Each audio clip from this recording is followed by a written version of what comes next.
سورۃ الحشر کے بعد سورۃ الممتحنہ شروع ہو رہی ہے، یہ بھی مدنی صورت ہے، اور اس صورت کی جو شروع کی آیات ہیں اس کے اندر اللہ رب العزت نے کفار سے دوستی کرنے اور ان کے ساتھ اسی طریقے سے تعلقات بڑھانے کو ناجائز اور حرام قرار دیا اور اس سے سختی کے ساتھ منع کیا۔ اور صورت کا جو شروع ہے اس کے اندر ایک خاص واقعہ ہے جس کی وجہ سے یہ صورت نازل ہوئی ہے، شان نزول اس کو کہا جاتا ہے، یا پھر اس کو ہم یوں کہتے ہیں کہ اس کا جو سبب ہے سبب نزول کہہ لیں۔ بسم اللہ الرحمن الرحیم، اللہ تعالیٰ فرما رہے ہیں یا ایھا الذین آمنوا لا تتخذوا عدوی وعدوکم اولیاء، اے ایمان والو تم میرے اور اپنے دشمنوں کو دوست نہ بناؤ۔ اللہ کے دشمن یہ کافر اور خود تمہارے بھی دشمن، ان کو تم دوست نہ بناؤ۔ اب اس کا واقعہ یوں ہے کہ بدر کے بعد فتح مکہ سے پہلے مکہ مکرمہ میں ایک عورت ہوا کرتی تھی، اس کا نام تھا سارہ۔ یہ وہاں کی بڑی گانا گانے والی، ناچنے والی، مغننہ جس کو کہتے ہیں، عربی میں تو مغننہ کہتے ہیں، اردو میں کیا کہتے ہیں؟ جی ہاں، نائکہ، گائکہ۔ تو یہ عورت تھی، گائکہ تھی یا مغننہ ہی کہہ لیں، اس کا نام سارہ تھا۔ تو غزوہ بدر کے بعد اور تقریباً فتح مکہ سے پہلے بیچ میں یہ عورت وہاں مکہ مکرمہ سے مدینہ منورہ آئی اور اللہ کے رسول صلی اللہ علیہ وسلم کی خدمت میں حاضر ہوئی۔ رسول اللہ صلی اللہ علیہ وسلم نے اس سے پوچھا کہ کیا تم ہجرت کر کے آئی ہو؟ کہنے لگی کہ نہیں، میں ہجرت کر کے نہیں آئی۔ اللہ کے رسول صلی اللہ علیہ وسلم نے پھر سوال کیا کہ کیا تم مسلمان ہو کر آئی ہو؟ کہنے لگی کہ نہیں، میں مسلمان ہو کر بھی نہیں آئی۔ پھر رسول اللہ صلی اللہ علیہ وسلم نے دریافت فرمایا کہ پھر تم کس لیے آئی ہو، کس مقصد سے آئی ہو؟ کہنے لگی کہ اللہ کے رسول آپ لوگ بہت اعلیٰ لوگ ہیں اور خاندان بھی بہت اعلیٰ ہے، اور بدر کے بعد بڑے بڑے جو مکہ کے سردار تھے وہ سب کے سب مارے گئے، میری روزی روٹی ان سے یا آپ سے چلتی تھی، اور اب وہاں پہ کوئی ہے نہیں جو میرا خیال رکھے اور مجھے کچھ دے، اور میں بڑی محتاج ہو کے آئی ہوں، ضرورت مند ہو کے۔ یعنی مطلب یہ ہے کہ مجلسوں میں، محفلوں میں مجھے بلایا جاتا تھا، میں گانا گاتی تھی، ناچتی تھی، اپنے ساتھ اپنی شاگردیں لاتی تھی، تو اب ایسی صورتحال ہے کہ میں بڑی کلاش اور مجبور ہو کے آئی ہوں۔ جی ہاں، اللہ کے رسول صلی اللہ علیہ وسلم نے اس سے فرمایا کہ وہ مکہ کے نوجوان سارے کہاں ہیں جو تمہیں اپنی محفلوں میں بلایا کرتے تھے اور تم سے وہاں ناچ گانے ہوتے تھے، ساری محفلیں چلتی تھی؟ تو کہنے لگی کہ اللہ کے رسول جب سے بدر کا واقعہ ہوا ہے ان کی ساری محفلیں غارت ہو گئی ہیں، سارے جشن ختم ہو گئے ہیں، کسی نے مجھے آج تک نہیں بلایا، نہ کوئی بلاتا ہے، لہذا آپ جو ہے میری اب کچھ امداد فرمائیں۔ رسول اللہ صلی اللہ علیہ وسلم نے جو بنو عبد المطلب والے تھے ان میں اعلان کیا کہ یہ جو مغننہ ہے سارہ ہے، اس کی مدد کریں۔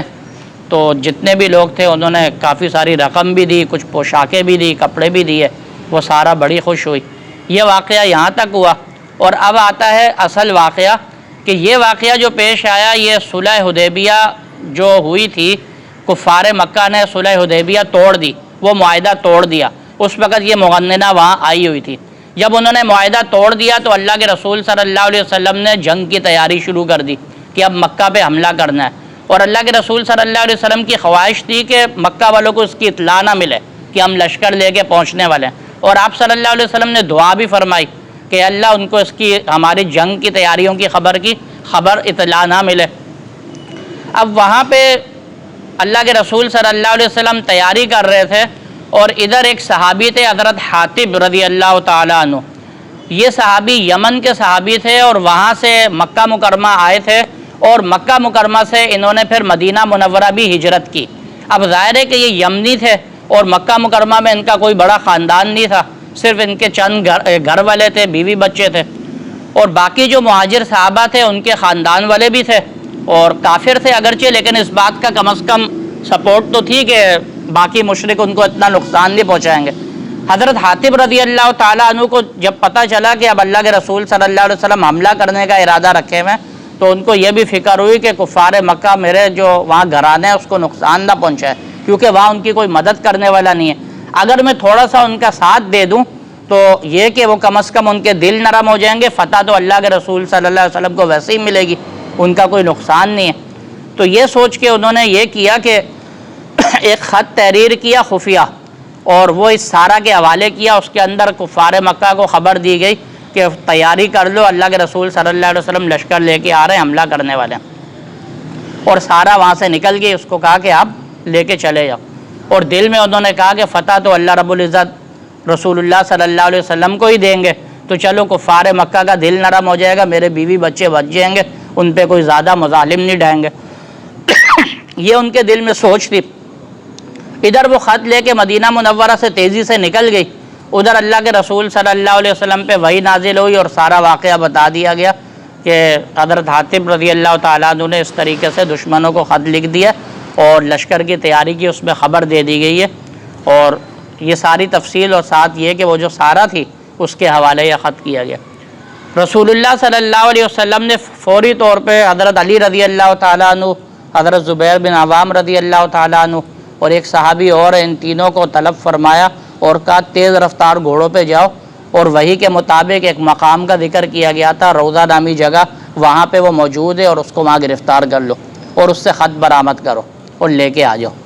حضرت علی رضی اللہ تعالیٰ عنہ اور دونوں صحابی تیز رفتار گھوڑوں پہ فوراً مدینہ سے نکلے اور فوراً اس جگہ پہ پہنچے جس مقام کا بتایا گیا تھا، تو وہ جو سارہ تھی وہ اٹھنی پہ بیٹھ کے وہاں سے نکل ہی رہی تھی، اس کو وہیں گھیر لیا اور اس کو کہا کہ بھائی وہ جو خط تمہیں دیا گیا تھا وہ ہمارے حوالے کرو۔ تو وہ آگے سے کہنے لگی کون سا خط، میرے پاس تو کوئی خط نہیں ہے، مجھے تو کوئی خط نہیں دیا۔ تو حضرت علی رضی اللہ تعالیٰ عنہ نے فرمایا کہ تلاشی دو، اس کے سارے سامان کی تلاشی لی گئی، کپڑوں کی بھی لی گئی، خط ہی نہیں نکلا۔ تو حضرت علی رضی اللہ تعالیٰ عنہ نے سوچا کہ اللہ کے رسول صلی اللہ علیہ وسلم کی خبر غلط نہیں ہو سکتی، خط ہوگا اسی کے پاس۔ پھر اس کو دباؤ ڈالا، اس کو کہا کہ تو یہ کہیں جانے نہیں دیں گے، خط دو، خط حوالے کرو۔ وہیں اس کو گھیر لیا اور روک لیا، ظاہر ہے اب کہاں جائے گی وہ، جب انتہائی مجبور ہو گئی تو پھر اس نے خط کہاں سے نکالا، یہاں ہزار بند میں ڈالا ہوا تھا، ایسے لپیٹ کے، اتنی حفاظت سے لے کے جا رہی تھی۔ تو وہاں سے اس نے وہ خط نکالا اور پھر وہ خط ان کے حوالے کیا گیا، اور پھر یہ صحابہ وہ خط لے کر آئے، اس عورت کو چھوڑ دی۔ اور ہماری کوئی فوج ہوتی تو پتہ نہیں عورت کا کیا اشر کرتی یا کوئی اور ہوتا تو، اور پھر سیدھے اللہ کے رسول صلی اللہ علیہ وسلم کی خدمت میں وہ خط پیش کی۔ اب ثبوت آ گیا کہ ہاں یہ خط لکھا ہے، اور خط کیا لکھا ہے کہ دشمن کو اطلاع دے دی گئی ہے کہ یہاں فوج تیار ہو رہی ہے۔ تو یہ کتنی بڑی ایک جنگی کوتاہی ہے، اور اگر کسی ملک کے اندر ایسا کوئی کرتا ہے تو اس کو جاسوسی ایکٹ کے تحت کون سی سزا ملتی ہے؟ پھانسی کی سزا، کہ یہ کیا گیا۔ اللہ کے رسول صلی اللہ علیہ وسلم نے حضرت حاتب رضی اللہ تعالیٰ عنہ کو طلب فرمایا اور یہ سوال کیا کہ تمہیں کس چیز نے مجبور کیا یہ کرنے کو کہ تم نے یہ خط لکھا؟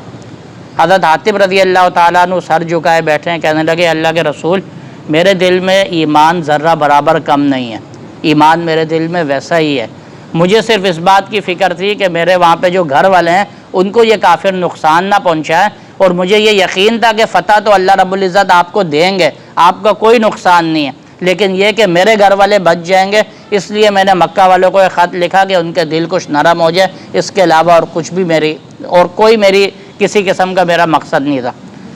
حضرت عمر رضی اللہ تعالیٰ عنہ وہاں بیٹھے ہوئے تھے، انہوں نے تلوار وہیں کھینچنا شروع کر دی اور فرمایا کہ اللہ کے رسول مجھے اجازت دیں کہ میں اس کا سر قلم کر دوں، اس نے اللہ اور اس کے رسول کے ساتھ خیانت کی ہے۔ رسول اللہ صلی اللہ علیہ وسلم نے ان کو منع فرمایا۔ جب حضرت حاتب رضی اللہ تعالیٰ عنہ نے یہ بات کہی تو اللہ کے رسول صلی اللہ علیہ وسلم نے صحابہ کرام کی طرف دیکھا، فرمایا کہ اس نے سچ کہا، یہ سچ کہہ رہا ہے۔ اور ایک بات انہوں نے یہ بھی کہی کہ اللہ کے رسول، میرے دل کے اندر مسلمانوں کو یا مسلمانوں کی جماعت کو نقصان پہنچانے کا کوئی خیال نہیں تھا، بس میرے دل میں یہی چیز تھی اور کچھ بھی نہیں تھا۔ اس وقت حضرت عمر رضی اللہ تعالیٰ عنہ جو غیظ و غضب کی حالت میں بیٹھے ہوئے تھے، یہ بات سننے کے باوجود فرمانے لگے اللہ کے رسول، اس نے بہت بڑی غلطی کی، آپ مجھے اجازت دیں میں ابھی سر قلم کر دوں۔ اللہ کے رسول صلی اللہ علیہ وسلم نے حضرت عمر رضی اللہ تعالیٰ عنہ کی طرف دیکھا، فرمایا اے عمر، کیا یہ بدری صحابہ میں سے نہیں ہے؟ کیا اللہ تعالیٰ نے بدری صحابہ کے لیے مغفرت کا اعلان نہیں کیا؟ تو حضرت عمر رضی اللہ تعالیٰ عنہ کا سر جھک گیا اور آنکھوں میں آنسو آ گیا، جیسے بخاری کی روایت ہے، فرمایا اے اللہ کے رسول آپ بہتر جانتے ہیں۔ اب آپ دیکھیں ان سے کتنی بڑی غلطی ہوئی کہ پوری یعنی مسلمانوں کی جماعت اور فوج خطرے میں پڑ گئی، لیکن اللہ کے رسول صلی اللہ علیہ وسلم نے اپنے صحابی کو کیسے صاف کر دیا۔ اور آج لوگ صحابہ کی جو چیزیں اچھالتے ہیں اور کرتے ہیں، وہ یہ نہیں سوچتے کوئی بدری صحابہ ہے، کوئی صلح حدیبیہ والے صحابہ ہیں، کوئی کون سے کسی کو کیا فضیلت ہے، کسی کو کیا فضیلت ہے۔ تو اللہ کے رسول صلی اللہ علیہ وسلم نے اس طریقے سے ان کو معاف فرما دیا، اور وہ دعا بھی پوری ہو گئی کہ وہ خط راستے میں پکڑا گیا، اور کفار مکہ کو اس وقت پتہ چلا جب لشکر مکہ کی جو دروازے تھے وہاں پہنچ چکا تھا، کسی کو کوئی تیاری کرنے کا موقع ہی نہیں ملا۔ تو یہاں اللہ تعالیٰ اسی چیز کو بیان فرما رہے ہیں، یا ایھا الذین آمنوا، اے ایمان والو، لا تتخذوا عدوی وعدوکم اولیاء، کہ میرے اور اپنے دشمنوں کو دوست نہ بناؤ۔ اس کا مطلب ہے کہ وہ اللہ رب العزت کے بھی دشمن ہیں، اور اس کا مطلب یہ ہے کہ وہ آپ کے بھی دشمن ہیں، اور جب وہ اتنے بڑے دشمن ہیں تو ان کو دوست کیوں بنا رہے ہو؟ یا کافر ذکر نہیں کیا، کافروں کو دوست نہ بناؤ، بلکہ دوست بنانے کی وجہ اور علت بیان کر دی، اس لیے دوست نہ بناؤ کہ وہ اللہ کے بھی دشمن ہیں اور تمہارے بھی دشمن ہیں، وہ بتا دی کہ میرے اور اپنے دشمنوں کو دوست نہ بناؤ۔ تلقون الیہم بالمودہ، تم ان کی طرف محبت نامے بھیجتے ہو، یعنی ان کی طرف تم ایسی چیزیں بھیجتے ہو جس سے ان کو اس بات کا احساس ہو کہ تم ان کے ساتھ ہو۔ ایسا نہ کرو، اس چیز سے منع کیا جا رہا ہے۔ گویا یہاں یہ بھی منع کر دیا گیا کہ کافروں کے ساتھ قلبی دوستی نہیں کرنی، محبت نہیں کرنی، وہ صرف ایمان والوں کے ساتھ کرنی ہے۔ اور پھر فرمایا وَقَدْ كَفَرُوا بِمَا جَاءَكُم مِّنَ الْحَقِّ، حالانکہ انہوں نے اس حق کا انکار کر دیا جو تمہارے پاس آیا، یعنی قرآن کا اور اسلام کا۔ یہ ہے عدوی، اللہ کے دشمن۔ اللہ سے دشمنی یوں کی کہ انہوں نے قرآن کریم کا انکار کر دیا ہے، اسلام کا انکار کر دیا ہے جو تمہارے پاس آیا۔ فرمایا یخرجون الرسول وایاکم ان تؤمنوا باللہ ربکم، انہوں نے رسول اور تمہیں بھی اور رسول کو بھی نکال دیا ہے اس لیے کہ تم اپنے رب اللہ پر ایمان لائے ہو۔ یہ ہے عدوکم، کہ یہ تمہارے بھی دشمن ہے۔ گویا اللہ تعالیٰ نے بتا دیا کہ اللہ کا بھی انکار کیا، قرآن کا بھی انکار کیا جو حق تھا، یہ اللہ سے دشمنی، اور تمہیں بھی نکال دیا شہر سے، بستی سے، مکہ سے، اور رسول کو بھی نکال دیا صرف اس وجہ سے کہ تم اپنے رب اللہ پہ ایمان لائے ہو، یہ تمہارے دشمنی ہے۔ فرمایا ان کنتم خرجتم جہادا فی سبیلی وابتغاء مرضاتی، یعنی تم ان سے کیوں دوستی کرتے ہو اگر تم جہاد کے لیے میرے راستے میں نکلتے ہو اور میری رضا کو حاصل کرنے کے لیے نکلتے ہو؟ یعنی جہاد کے لیے اگر تم نے نکلنا ہے تو ان سے دوستی کرنے کی کیا ضرورت ہے؟ ان کے ساتھ تعلقات بڑھانے کی کیا ضرورت ہے؟ فرمایا تسرون الیہم بالمودہ، تم ان کی طرف پوشیدہ پوشیدہ پیغام بھیجتے ہو، چھپ چھپ کے پیغام بھیجتے ہو۔ کس کے؟ بالمودہ، دوستی کے پیغام بھیجتے ہو یا محبت کے پیغام بھیجتے ہو۔ اور پھر فرمایا وَأَنَا أَعْلَمُ بِمَا أَخْفَيْتُمْ وَمَا أَعْلَنْتُمْ، اور یہ یاد رکھو کہ جو کچھ تم چھپاتے ہو یا جو کچھ تم ظاہر کرتے ہو میں سب کچھ جانتا ہوں، سب چیزیں میں جانتا ہوں۔ وَمَن يَفْعَلْهُ مِنْكُمْ فَقَدْ ضَلَّ سَوَاءَ السَّبِيلِ، فرمایا کہ یہ سب کچھ پڑھنے کے باوجود، سمجھنے کے باوجود کوئی شخص تم میں سے دوبارہ ایسا کام کرے گا، جو کوئی بھی ایسا کرے گا، فرمایا فَقَدْ ضَلَّ سَوَاءَ السَّبِيلِ، تو وہ گویا سیدھے راستے سے بھٹک جائے گا، یعنی وہ گمراہ ہو جائے گا۔